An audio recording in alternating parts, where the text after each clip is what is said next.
Ngayon guys ay magre-repair tayo ng guitar amplifier. Ito ay Kurt musical instrument. So bali ito, dinala nila dito, walang audio output pero mayroong power. So check natin guys.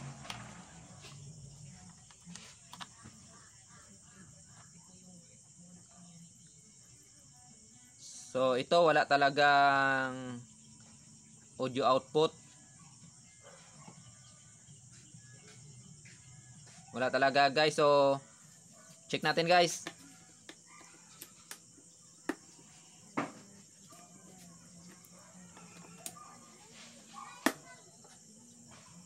Itong guitar amplifier na ito guys, ginagamit nila sa simbahan.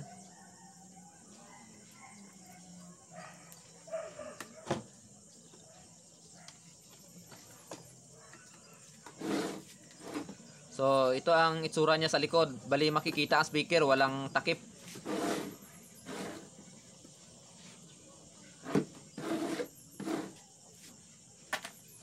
So alisin lang natin itong amplifier guys. So itong itsura niya.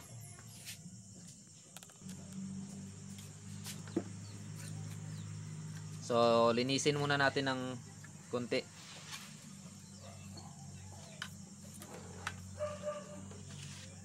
Ito guys.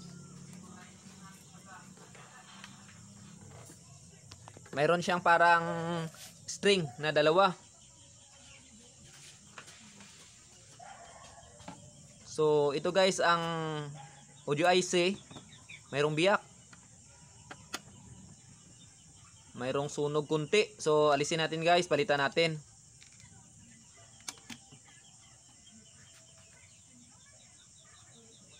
So ito guys, mayroong biyak ang IC. So ang numero is 2030. So magkasing numero sila guys nitong surround IC ng Concert 502. So dito tayo kukuha ng ipapalit guys. Tuloy guys, na-consult ko na ito sa may-ari na gamitan ko na lang ng savings ko na IC. So kung kayo guys, kung magpalit kayo ng mga second hand na IC, yung mga savings nyo, dapat i-consult muna sa may-ari kung papayag sila.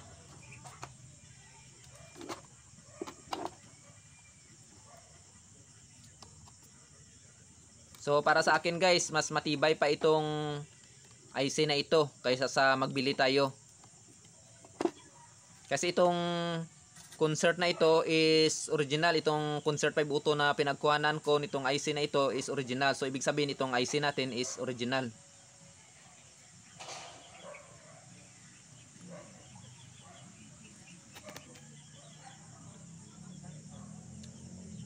So ngayon guys, linisin natin ang mga pin bago natin ikabit.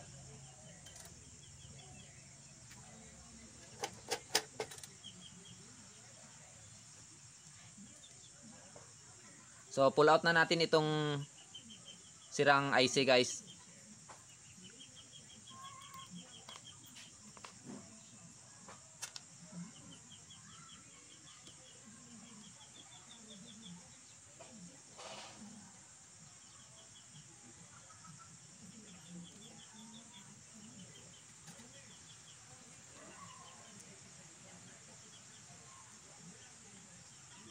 So ngayon guys, ito na ang ikikabit natin, itong bagong IC. Bagong pull out sa board.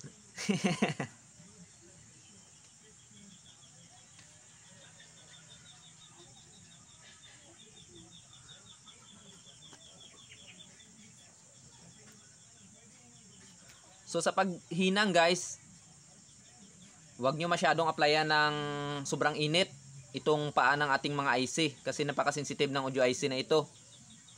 Lalo na sa mga gumagamit ng matataas na wattage ng soldering iron.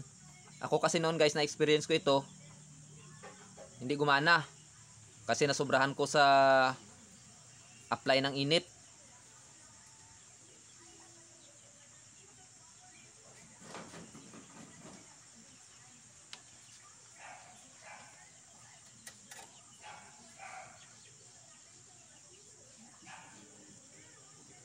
So ayan guys, nakabit na natin ang IC.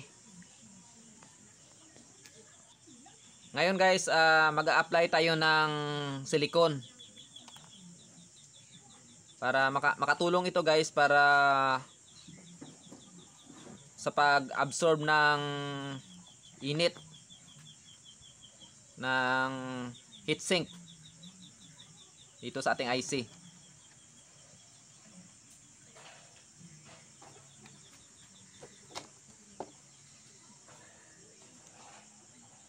So, kabit lang natin ng maayos dito sa heatsink. Itong heatsink kasi guys ang mag-absorb ng init nitong IC. Habang nilalakasan kasi natin ang volume nitong amplifier, tumataas ang temperature nitong audio IC. So, nakakatulong itong heatsink. Kasi ang aluminum is malamig.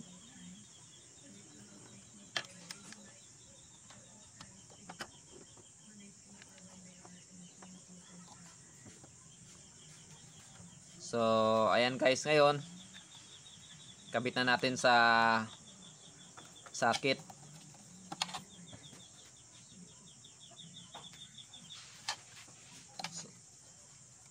So, ayan guys.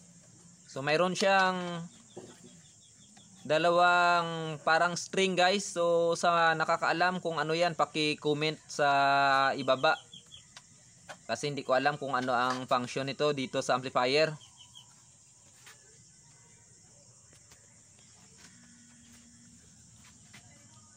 So, ngayon guys, ikabit na natin ang speaker. Ready for testing na ito.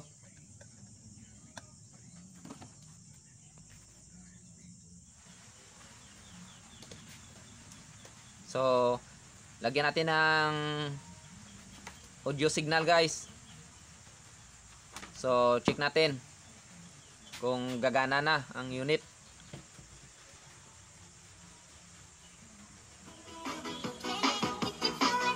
So, ayan guys, tumunog. So, okay na ang unit natin guys.